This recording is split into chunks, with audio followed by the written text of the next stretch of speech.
Bueno, a ver.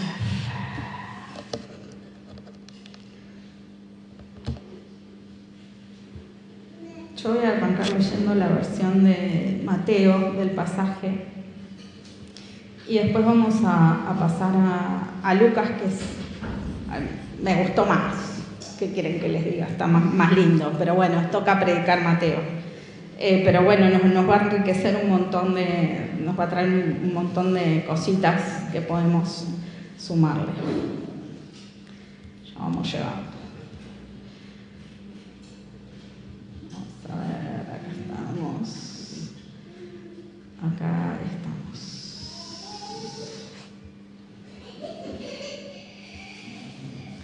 La hija de Jairo y la mujer que tocó el manto de Jesús. Ya este pasaje desde el título nos está diciendo muchas cosas. Mientras él les decía estas cosas, él estaba hablando, si ustedes se acuerdan, del ayuno que predicó Marian la semana pasada, que me la perdí, no pude escucharlo, pero él venía hablando de eso y entonces en el medio de esa conversación aparece, ¿no?, esta escena. Mientras él le decía estas cosas, un magistrado vino y se arrodilló ante él y le dijo: mi hija acaba de morir, pero ven y pon tu mano sobre ella y ella volverá a la vida. Jesús se levantó y lo siguió con sus discípulos. En eso, una mujer que desde hacía 12 años padecía de hemorragias se le acercó por detrás y tocó el borde de su manto, pues pensaba: si alcanzo a tocar tan solo su manto, me sanaré. Pero Jesús se volvió a mirarla y le dijo: ten ánimo, hija, tu fe te ha salvado. Y a partir de ese momento, la mujer quedó sana. Cuando Jesús entró en la casa del magistrado, vio a los que tocaban flautas y a la gente que hacía alboroto. Y les dijo: váyanse, porque la niña no está muerta, sino dormida. Ellos se burlaron de él, pero luego de despedir a la gente, él entró y tomó la mano de la niña y ella se levantó. Esta noticia se difundió por toda aquella región. Y me gustaría compartirles en Lucas. Esperen que lo busque donde lo tengo anotado. Sí, Lucas 8, no me acordaba exacto. Lucas 8:30 creo que es. No. 8:40. Llegamos. El endemoniado. Y acá estamos. La hija de Jairo y la mujer que tocó el manto de Jesús. Cuando Jesús regresó, la multitud lo recibió con alegría, pues todos lo estaban esperando.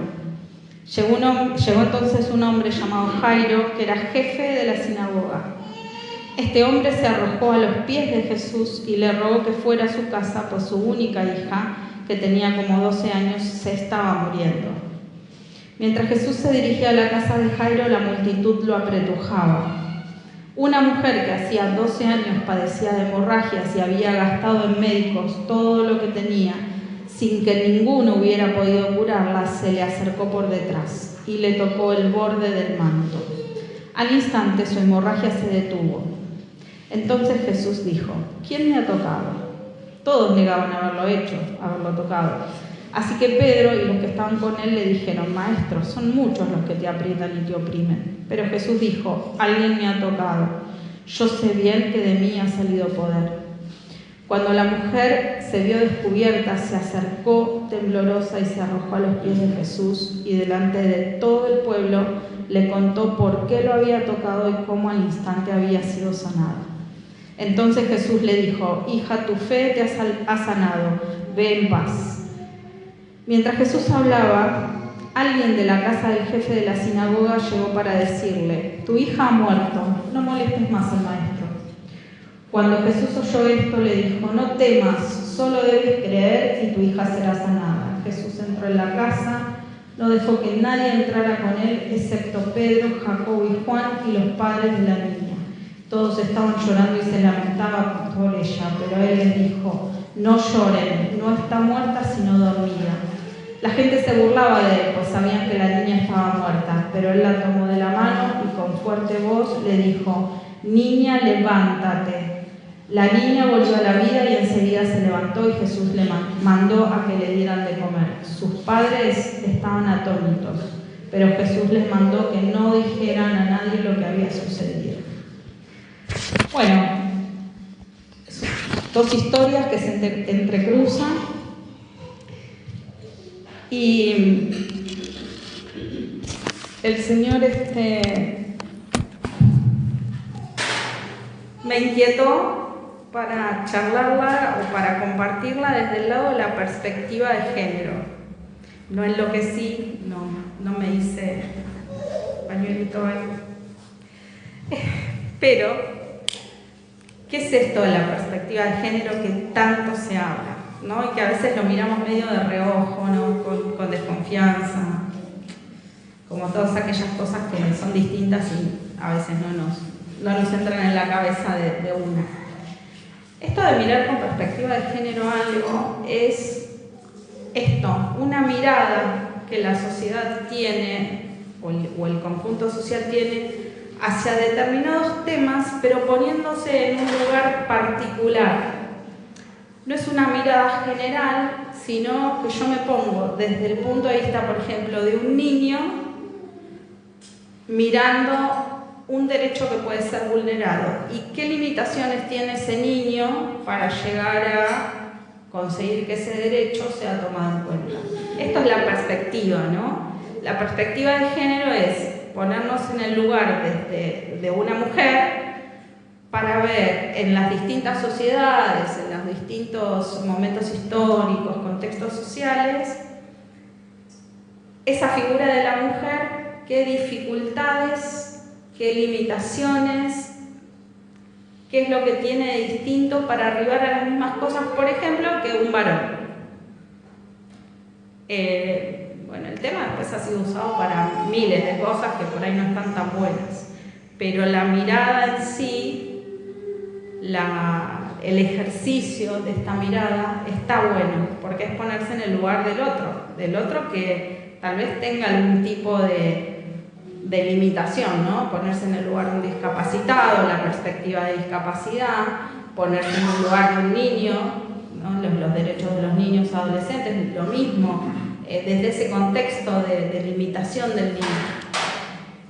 Y yo pensaba en este pasaje y pensaba en la mujer en la época de Jesús, y más o menos tenía una ideita así como por arriba, porque por la sociedad, tipo de sociedad que era, porque actualmente se siguen manteniendo algunos de esos cánones, tanto en la sociedad judía como en por ejemplo, el Medio Oriente, que lo podemos escuchar en la tele, en los lugares que son extremadamente religiosos, lo que se trata hacia la mujer. Pero bueno, me propuse ver esto, ¿no? Entonces encontré algunas cosas que me refrescaron la memoria. La mujer era propiedad del padre. Desde que nacía hasta que se casaban, cuando se casaban, era propiedad del marido. Y cuando digo propiedad literal. O sea, se pagaba un precio por esa mujer y era su propiedad. No recibían educación, no había chance. Lo único que hacían era recibir, digamos, la educación necesaria para manejar una casa, hacer las tareas domésticas, criar a los niños, amamantar, ayudar al marido en algunos estamentos sociales, sobre todo los más pobres, ayudaban al marido en las tareas de campo, en agricultura, ¿no? O sea, ponían el cuerpo en el trabajo. Tenían que moler el trigo, por ejemplo, moler el grano. Se ocupaban de todo lo relacionado al padre si eran solteras, hasta, por ejemplo, lavarle la cara, los rituales, ¿vieron? Lavar la cara, lavar los pies, lavar las manos. Cuando eran casadas, lo mismo, pero con el marido. Decía algo que me quedó en el tintero para seguir investigando, que era hacerle la cama y prepararle la copa. Eso seguro hay algo atrás de eso, pero la verdad es que no llegué a investigarlo. que tenía de particular eso que un señor no podía poner la sabanita tirada. Pero vaya a saber, por ahí algo misterioso, tendría algún, no sé. Bueno, no recibía educación religiosa, no había forma. Hay algo que encontré que me causó mucha gracia, que decía un rabino que era, más vale quemar la Torá que enseñársela a una mujer. Es muy ilustrativo, ¿no? O sea, ellos amaban la Torá, pero era mejor quemarla antes de que transmitirle ese conocimiento a una mujer. En la sinagoga solo podían entrar al lugar de las mujeres, al atrio de las mujeres y también al atrio de los gentiles, con un aditamento.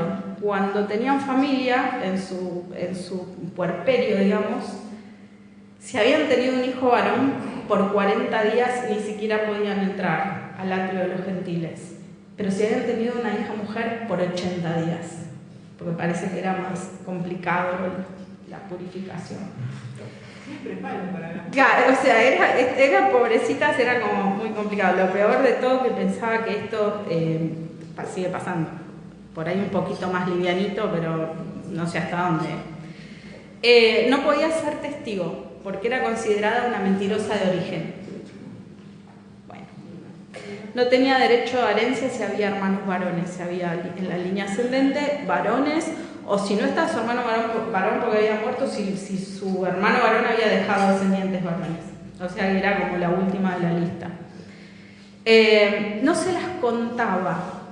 Y ahí me acordé del pasaje en donde se reparten los panes y los peces, que dicen, eran 5.000 hombres, sin contar mujeres y niños. ¡Chao!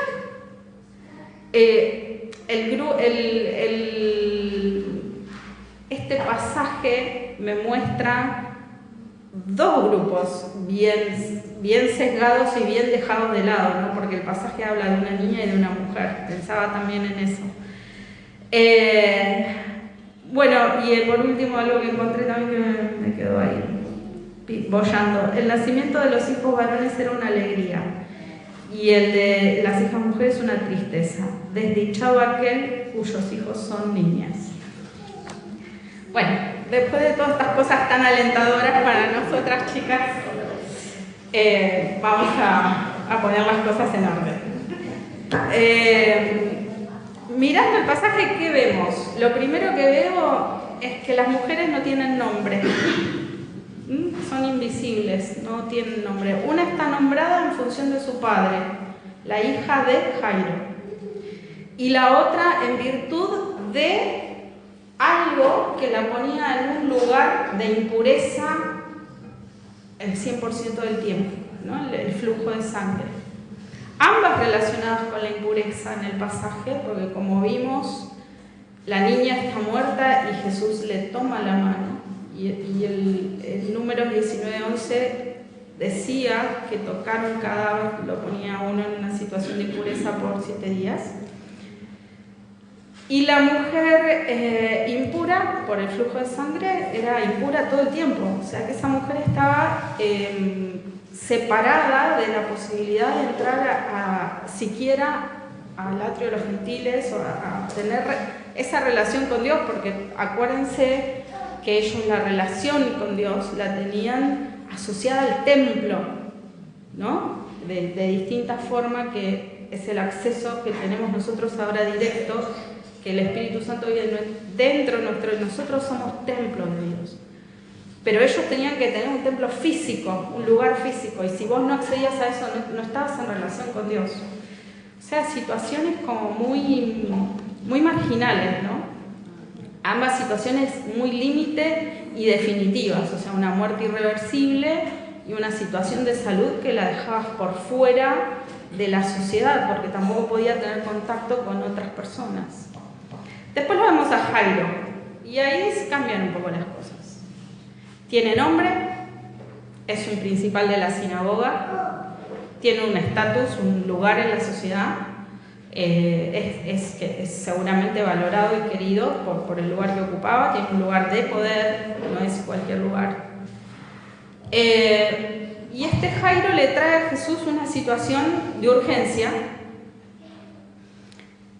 pero va con la condición correcta de su corazón, ¿no? Va con esta humildad de que este varón poderoso de una sinagoga, que tal vez habría sido el que echaba a ese rabino que iba a predicar y ellos no estaban de acuerdo con lo que decía, hoy se presentaba postrado y le pide por su hija.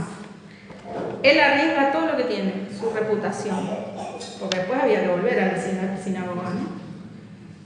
Y no le importó nada.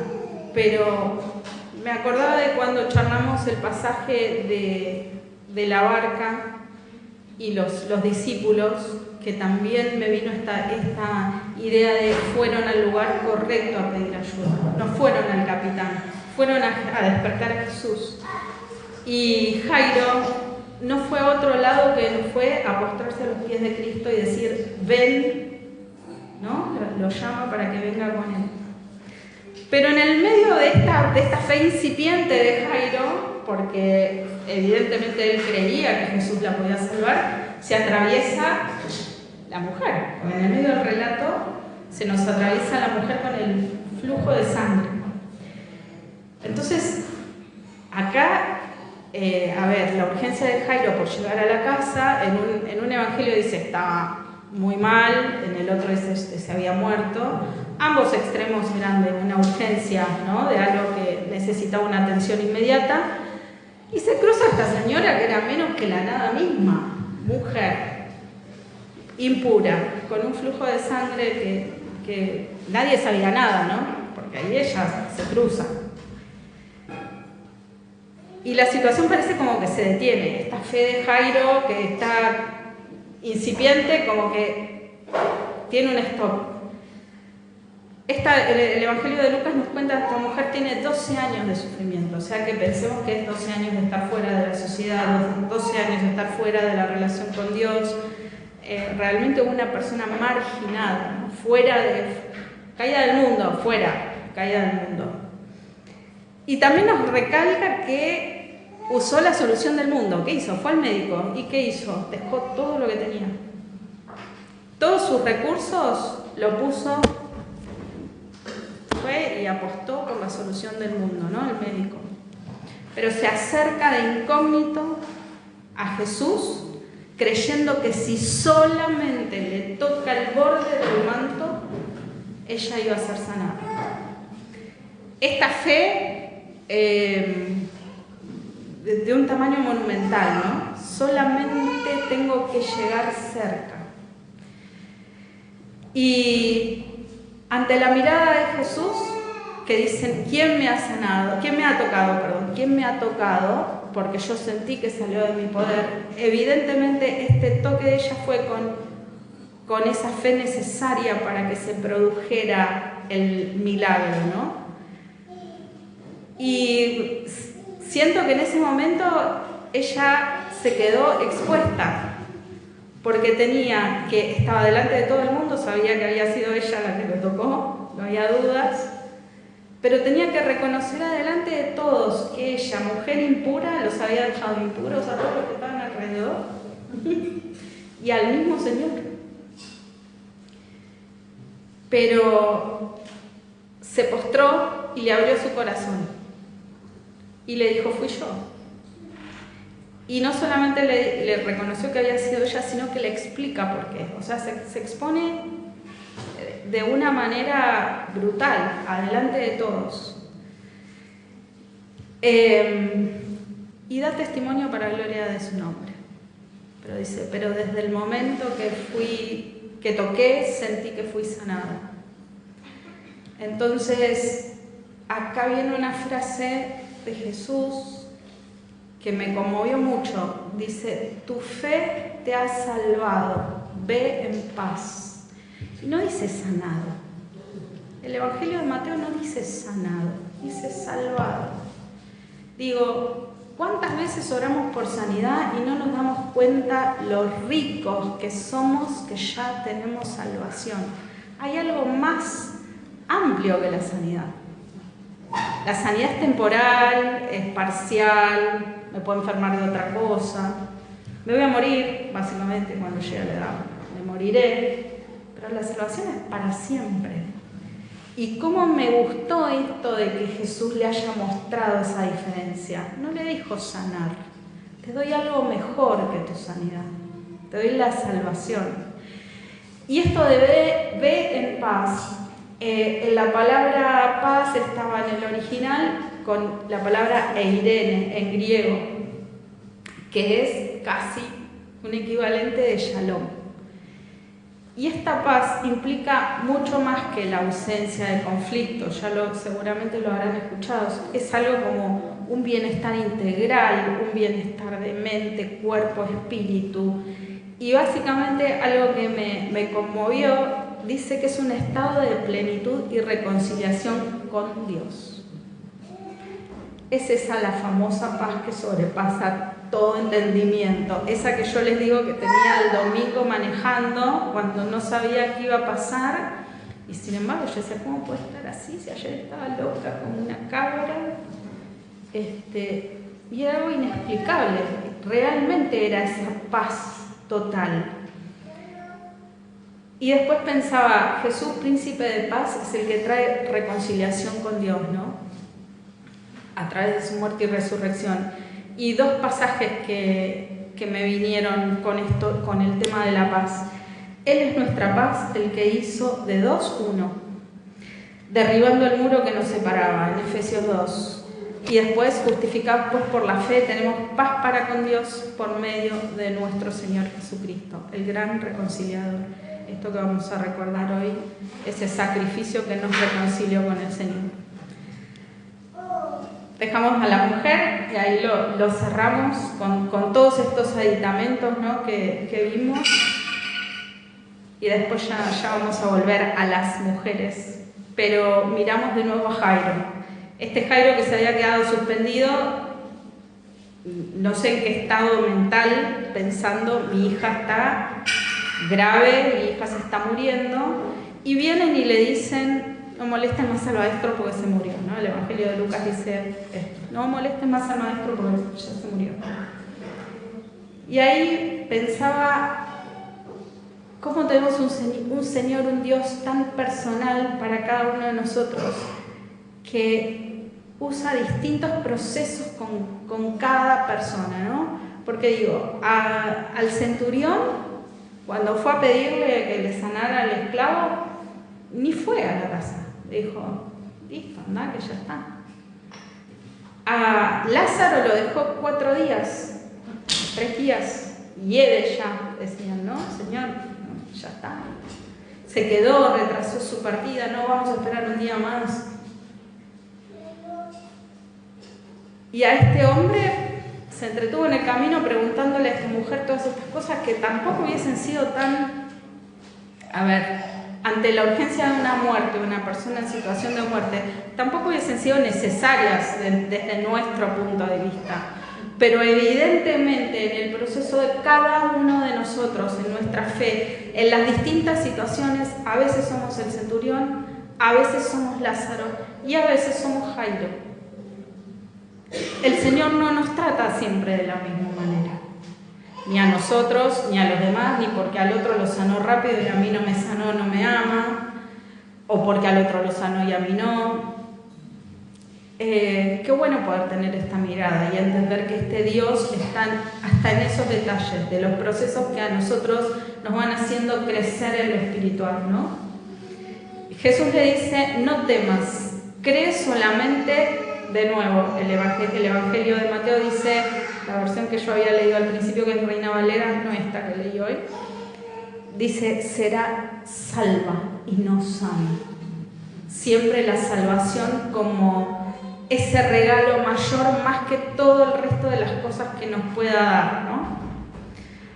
Bueno, entró a la casa, sacó a la gente, le dijo, no está muerta, solo duerme, y la tomó de la mano y de nuevo él se puso en una situación de impureza.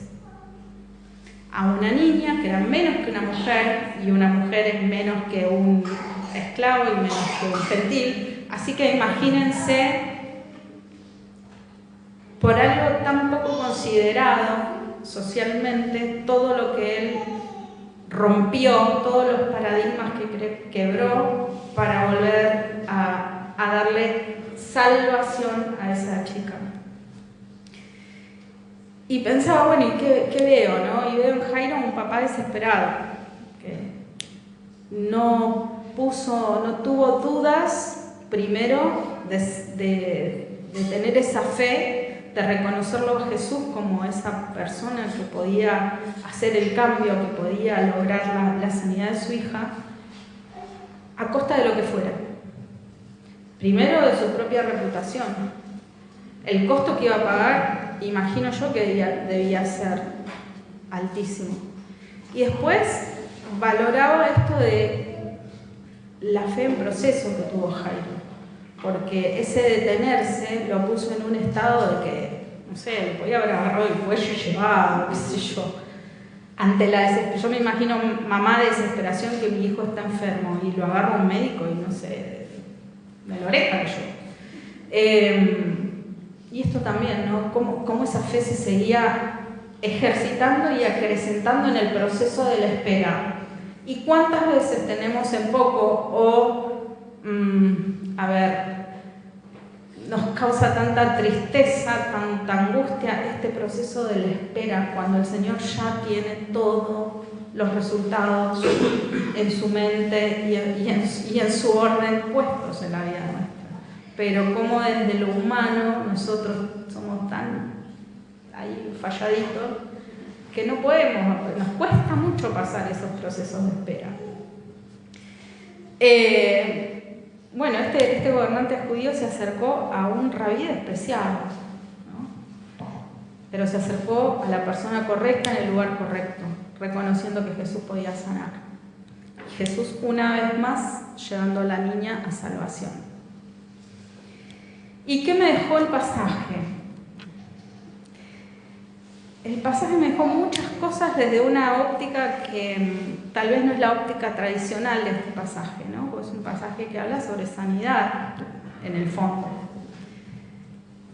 Me dejó esta mirada de que Jesús se relaciona con los vulnerables, con los invisibles, con los excluidos, y que transforma sus realidades. Una vez que tu vida es atravesada por Cristo, tu realidad es transformada inmediatamente o posteriormente, pero tu realidad es transformada y eso es inevitable. Desde el punto de vista de las mujeres, que yo les decía que vamos a volver a mirar al tema de las mujeres, en esa sociedad que tenía esas características que charlamos antes, posiciona a la mujer en lugares de relevancia. Le da un lugar en el ministerio. Tiene mujeres que lo sostenían económicamente. Susana y Juana, dicen en Lucas 8. Les enseña, que no se podía enseñar. A María, ¿se acuerdan? A los pies de Cristo escuchando las enseñanzas. Las defiende a la mujer adúltera, cuando era ya para ser muerta a pedradas. Las trata con respeto y dignidad, que muchas veces ni ellas mismas tenían de sí mismas, como la samaritana, ¿no? Nos pone en un lugar, y hoy en día yo creo que Cristo hace un trabajo con nosotras que, aunque nosotras dudemos de nosotras mismas, Él nos pone en un lugar de dignidad. Las hace parte, y las hace parte con mucha relevancia, con mucha importancia, porque son las primeras, por ejemplo, en enterarse de la resurrección. Y son las primeras en las que se le aparecen. Eso, la primera vez que lo leí, me voló la cabeza. Yo digo, ¿cómo puede ser? Las mujeres fueron a correr, yo me imaginaba, ¿no? Ahí, corramos la piedra, a ver qué pasó, nada de buscar ayuda, ¿vieron? Como esto de meter la cuchara yo sola, así siempre. Bueno, corramos la piedra.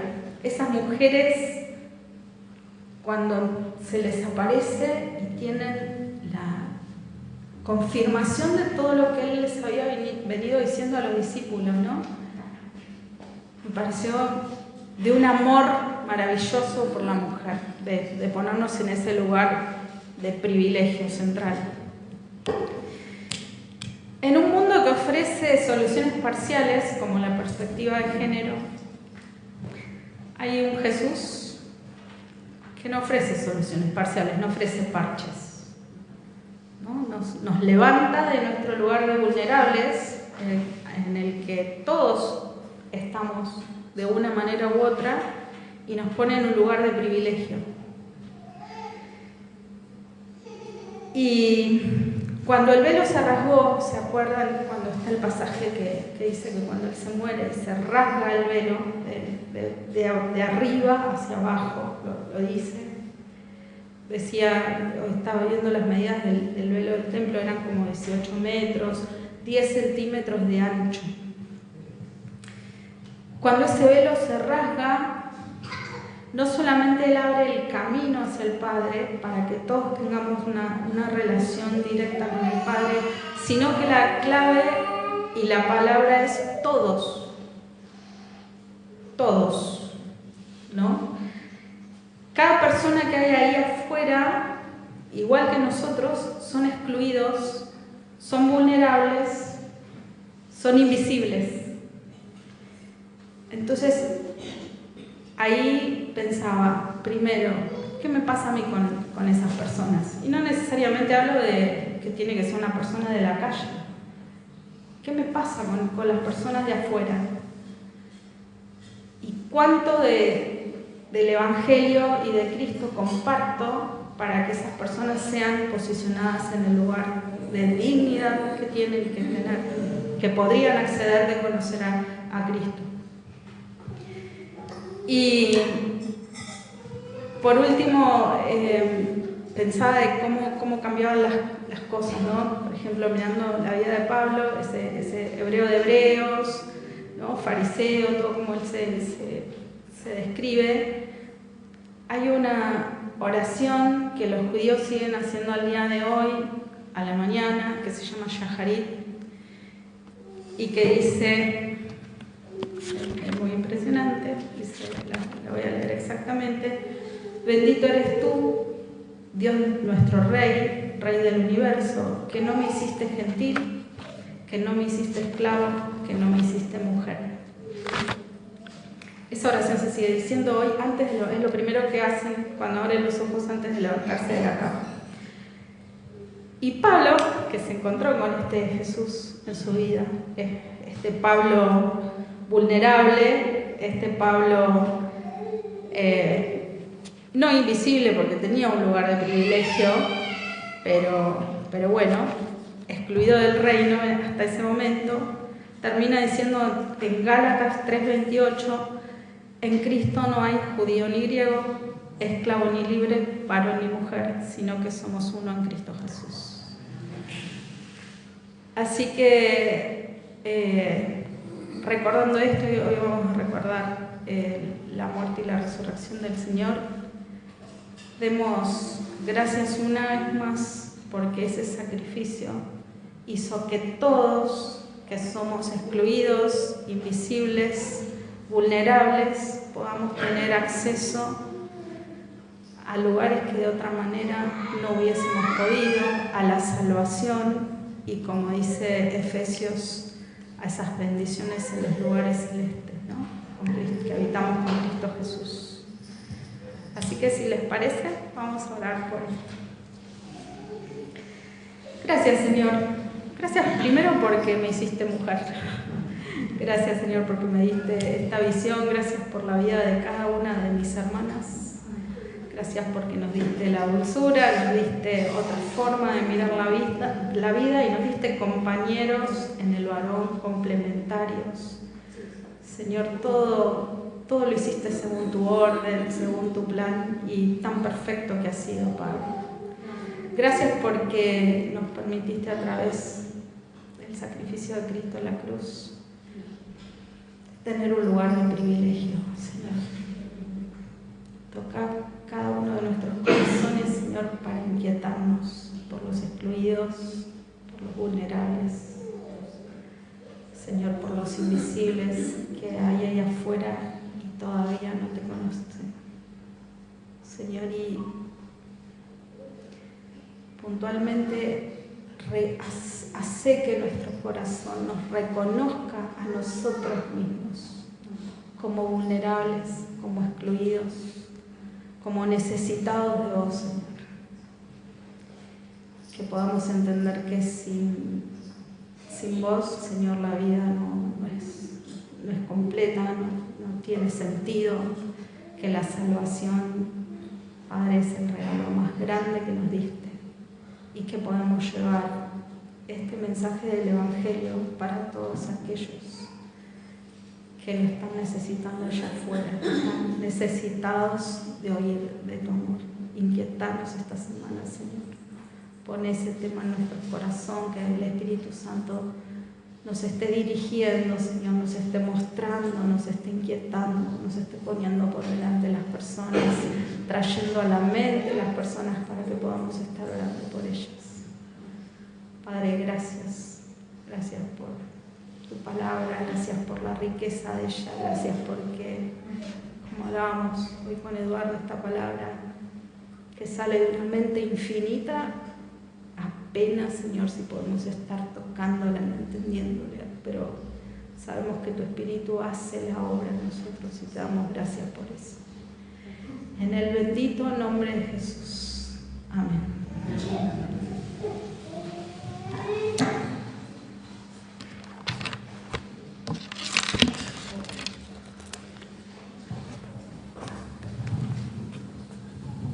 Gracias, Majo. Le damos gracias al Señor por esta palabra preciosa, desafiante también para nosotros. Estaba pensando, lo vamos a subir. Gracias a vos. Mañana, el viernes, acá tuvimos un evento especial.